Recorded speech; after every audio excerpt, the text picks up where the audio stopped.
All right, so get this. Today we are diving into some pretty uncharted territory. We're talking about the idea of Canada becoming the 51st U.S. state. I know, it sounds crazy, right? Like something out of a political satire film or something.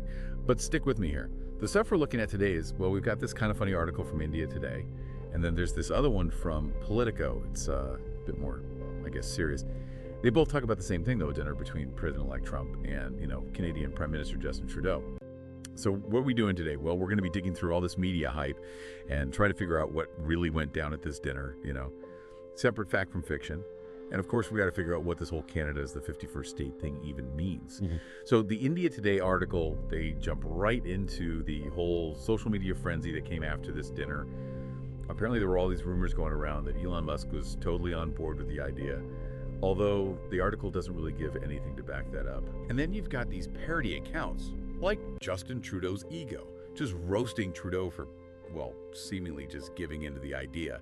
And of course, someone had to go and Photoshop a maple leaf onto the American flag. It's like classic internet, right? It is funny how this idea of Canada joining the U.S. just keeps coming back. It's kind of been a running joke for a while, especially when trade stuff gets a little tense. It's almost like a way of showing that kind of unique back and forth between those two countries, Yeah, it's like that sibling rivalry thing. Sometimes it's all fun and games, and then sometimes like it's a little too real. Speaking of trade, TIFs, I guess you could call them. The India Today article, it mentions this Fox News report about Trump threatening to put tariffs on stuff Canada was importing if they didn't, cooperate on certain things like drug trafficking and illegal immigration. Trudeau, understandably so, was worried about what it could do to the Canadian economy.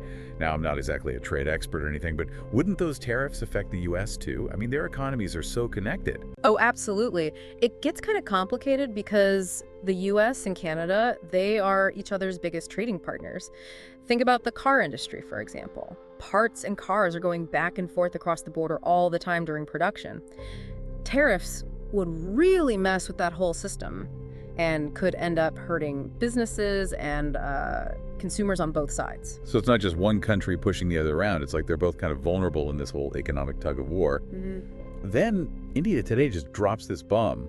Trump's solution, I guess you could call it, to Canada's economic worries was for them to just become the 51st state. Now that's where things get really interesting. The Politico article, it's based on what Canadian officials who are actually at the dinner said, and it paints a slightly different picture. They're saying it was a social event, probably a lot less formal than, those official state dinners. Their take is that Trump was probably joking, maybe with a little truth behind it, but more like a way to get a reaction out of people. So like that one uncle at every family gathering who always says those crazy things just to get everyone riled up. Exactly. And the Canadian officials, they seem to have taken it in stride. There's this quote from Public Safety Minister Dominic LeBlanc, who was at the dinner. He said, "The president was telling jokes. The president was teasing us." They clearly didn't make a big deal out of it. Which makes you wonder, why all the fuss then? Why did one little comment cause such a media frenzy? Well, there's a few things going on here. First, you have Trump himself. He's known for being unpredictable and saying stuff to provoke people.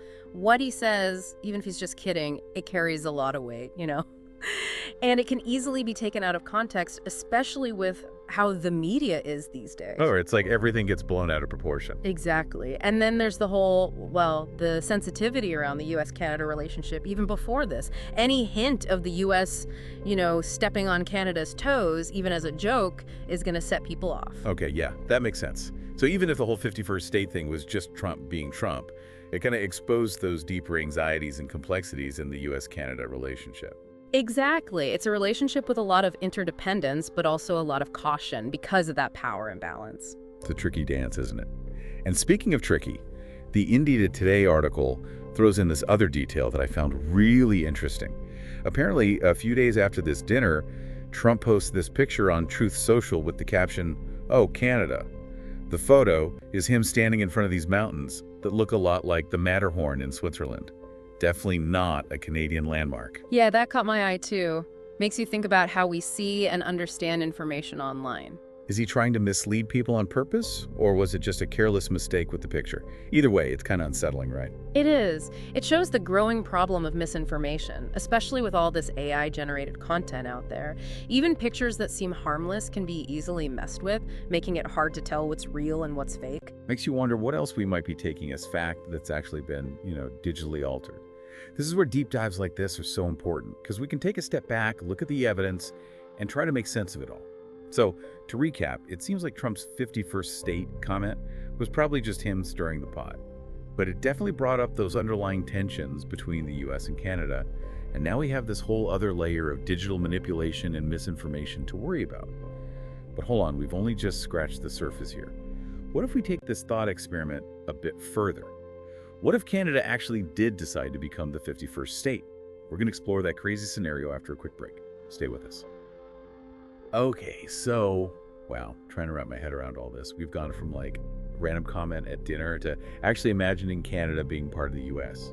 It's a lot to take in. Right, it really makes you think about like some pretty big questions like national identity and political systems and how connected everything is in the world. Yeah, for sure. So let's actually dive into this whole hypothetical thing. Like imagine, just for a minute, that Canada actually seriously considered becoming the 51st state. What would that even look like? Well, I mean, first of all, we're talking about a massive amount of land. Adding Canada to the US, it would create this like geopolitical behemoth. Yeah. Would totally shift the balance of power in the world. Hold on. Geopolitical behemoth. What does that actually mean? Basically, it means that a combined US and Canada would have like a crazy amount of influence economically and militarily. They would control a ton of natural resources, have a huge combined economy, and a way bigger military presence around the world. It would completely change global alliances and rivalries. Wow. I hadn't even thought about what it would mean for the rest of the world. Yeah. But okay, let's zoom back into like the domestic stuff. Wouldn't combining two countries, each with their own political systems and everything, be super complicated? Oh, absolutely. Canada has a parliamentary system and a bunch of different political parties. It works very differently from the US with its presidential system and, well, basically two main parties. Trying to make those two work together wouldn't be easy at all. It's like trying to fit two puzzle pieces from completely different puzzles together. And what about stuff like healthcare? Canada has universal healthcare, which is like a really big part of their culture. How would that work with the US healthcare system, which is, well, a bit more, shall we say, complicated? That's a perfect example of where things could clash. Trying to merge those two systems would be a logistical and ideological nightmare. You'd have to deal with completely different ways of funding healthcare, issues with people being able to access it, and totally different beliefs about the role of government in healthcare. It would be a mess, for sure. We haven't even talked about things like gun control, environmental rules, or even how people feel about stuff like multiculturalism. Exactly. Combining two nations isn't just about like redrawing lines on a map. It's about making totally different cultural values, legal systems, and societal norms work together. Okay, so hypothetically speaking, how would this even happen? Would it be like some big negotiation between the governments, or would the different provinces in Canada get to have a say? It would probably involve a level of political maneuvering that's never been seen before. You'd need agreements at the federal level in both countries, but the provinces in Canada have a lot of autonomy, so they would definitely have to agree. Those negotiations would be incredibly complex. Wow, yeah, I can imagine. And what about the people? Would Canadians even want to join the US? I'm sure people would have strong opinions on both sides. Oh yeah, public opinion would be super important. You can't just force millions of people to change their national identity overnight. You would need everyone to agree, and that's almost impossible to imagine happening. It's crazy to think about all the effects this would have. What would it mean for existing trade agreements, military alliances, international relations? The possibilities are endless. Think about NAFTA, the North American Free Trade Agreement. Would they have to completely renegotiate it? What about Canada's role in NATO? And how would other countries view this new mega nation? It's like a domino effect. One thing leads to another, and we just don't know what could happen. And we haven't even started to think about the economic side of things. Would it be a huge economic boom, or would some regions and industries suffer? That's a really important question. Some industries might benefit from having access to more markets and resources, while others might face more competition. And how would it affect things like taxes and social safety nets? Not to mention the environment. Canada has a ton of natural resources, but they also really care about protecting the environment. How would that work with the U.S.'s priorities? Yeah, that could be another point of conflict. Would the U.S.'s environmental regulations be forced on Canada's wilderness areas? Or would Canada's stricter policies influence what the U.S. does? So even though this whole scenario is pretty unlikely, it really brings up a lot of complicated issues and potential consequences, huh? Absolutely. And even though the idea of Canada becoming the 51st state is far-fetched, it's still valuable to think about it. Yeah, I agree. It makes us really think about those simple ideas of borders, national identity, and how power is balanced in the world. And it also shows how connected we all are. What happens in one part of the world always affects other parts. Okay, so we've explored this crazy hypothetical scenario, but let's bring it back down to earth for a minute. Based on what we've read, what are the key takeaways about the actual relationship between the U.S. and Canada? Well, one thing that's clear is that even though there are those occasional tensions, like the tariff threats we talked about, the economies of these two countries are deeply connected. They are each other's biggest trading partners, and their economies are really integrated. Right, they rely on each other a lot. They do. And it's not just about how much they trade. Think about the energy sector, for example. Canada is like a major supplier of oil and natural gas to the U.S. They play a big role in meeting the U.S.'s energy needs. So their energy security is connected too. But wasn't there some disagreement about pipelines a while back? Oh yeah, there was. The Keystone XL pipeline, which was supposed to bring oil from Canada to the US, it became a big problem. Environmental groups were really against it, and in the end, the Biden administration canceled it. That caused some friction between the two countries. So even when they have shared economic interests, Yeah. there can still be these political and environmental roadblocks. Exactly. And that brings us to another important takeaway. Even though their economies are so connected, Canada is really protective of its independence and its own national identity. Which makes sense. They have their own history, culture, and values. It's not like they're just going to become part of the U.S. overnight. Right, exactly. And how they reacted to Trump's 51st state comment shows that. They kind of brushed it off, said it was just Trump being Trump. Which suggests they're not taking it too seriously. And they understand how important it is to have a good relationship with the U.S. no matter who the president is. Exactly. And that practical approach will probably continue, even as both countries deal with the challenges of a changing world. But with someone like Trump back in the White House, someone who isn't afraid to, shake things up and say provocative stuff, could that practical approach be put to the test? It's definitely possible. Trump's America First policies and his willingness to challenge the way things are done could create new problems. Trade disputes, immigration policies, and environmental regulations are all areas where they might disagree. And then there's that whole thing about the geopolitical behemoth.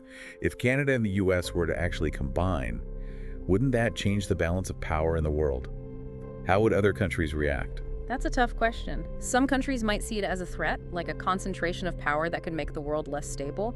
Others might see it as a chance to have closer economic and political ties. It's like a choose-your-own-adventure, with so many possibilities and potential consequences. Exactly, and that's what makes this whole topic so interesting. It makes us think beyond just the headlines and consider how economics, politics, and national identity all interact. It's like we've peeled back a layer and found a whole new level of complexity. And that complexity is something we need to understand.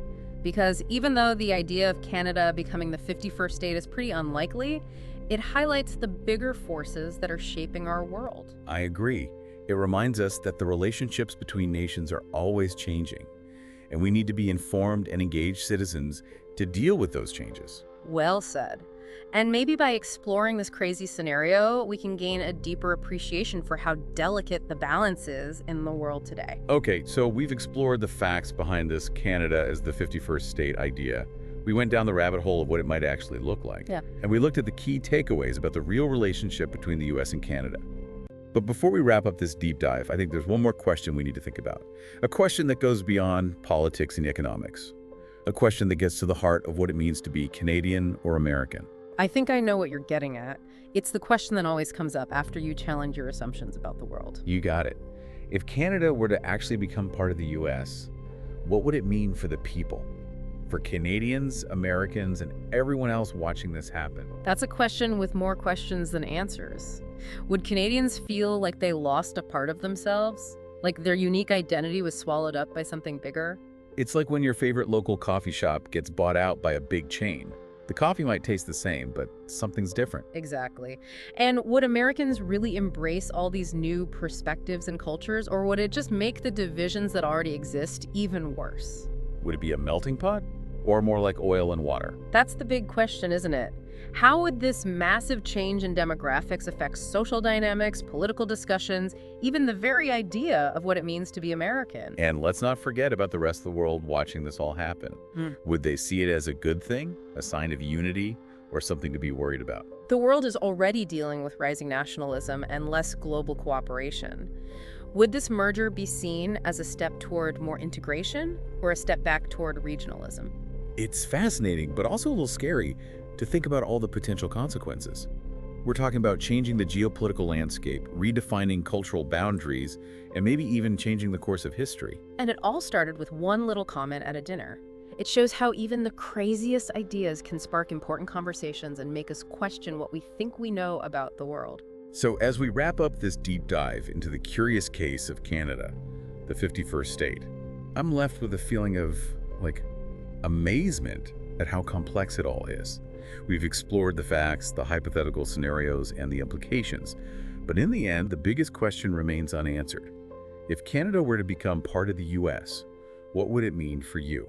What opportunities or challenges do you see? It's a question worth thinking about, even if it's just a hypothetical situation. Thanks for joining us on this deep dive. Until next time, keep exploring, keep questioning, and keep those brain cells working. All right, so we've gone through the facts of this Canada as the 51st state thing. Imagine what that might actually look like, and really looked at what the U.S.-Canada relationship is all about. But before we wrap things up, I feel like there's this one question we haven't really touched on yet, something that goes beyond all the politics and economics and gets to the heart of what it means to, well, be Canadian or American. Yeah, I think I see where you're going with this. It's that question that just hangs there, after any time you really challenge your view of the world. Exactly. So if Canada actually did become part of the U.S., what would it mean for the people? For Canadians, Americans, and I guess everyone else watching this whole thing unfold?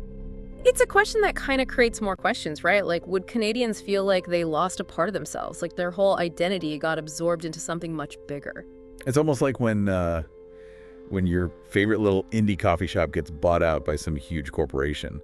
The coffee might taste the same, but it's just, I don't know, not the same vibe anymore. Exactly. And from the American side, would they really embrace all these new people and ideas, or would it just make those divisions that are already there even worse? Would it be a melting pot or more like oil and water? That's the million-dollar question, right? Yeah. How would this massive change in, who lives where affect everything? Social stuff, politics, even how Americans see themselves. And then there's everyone else in the world watching all this happen. Would they see it as a sign of strength, like a beacon of unity, or would they be worried? The world's already dealing with the rise of nationalism and countries not really wanting to work together. Would this merger be seen as, a step towards everyone coming together, or countries becoming more isolated? It's pretty mind-blowing to think about all the possibilities. We're talking about changing the entire political landscape, redrawing cultural lines, and maybe even changing the course of history. And to think, it all started with one comment at a dinner. Shows you how even the most out-there ideas can get people talking and challenge everything we think we know about the world. So as we wrap up this deep dive into Canada, the 51st state, I'm kind of left with this feeling of, wow, it's all so much more complicated than you might think. We looked at the facts, all the what-ifs, and what it all means. But ultimately, that big question is still out there. If Canada did become part of the U.S., what would it mean for you? What opportunities or challenges do you see? It's something to think about, even if it's just a hypothetical thing. Thanks for joining us for this deep dive, everyone. Until next time, keep exploring, keep asking questions, and keep those brains working.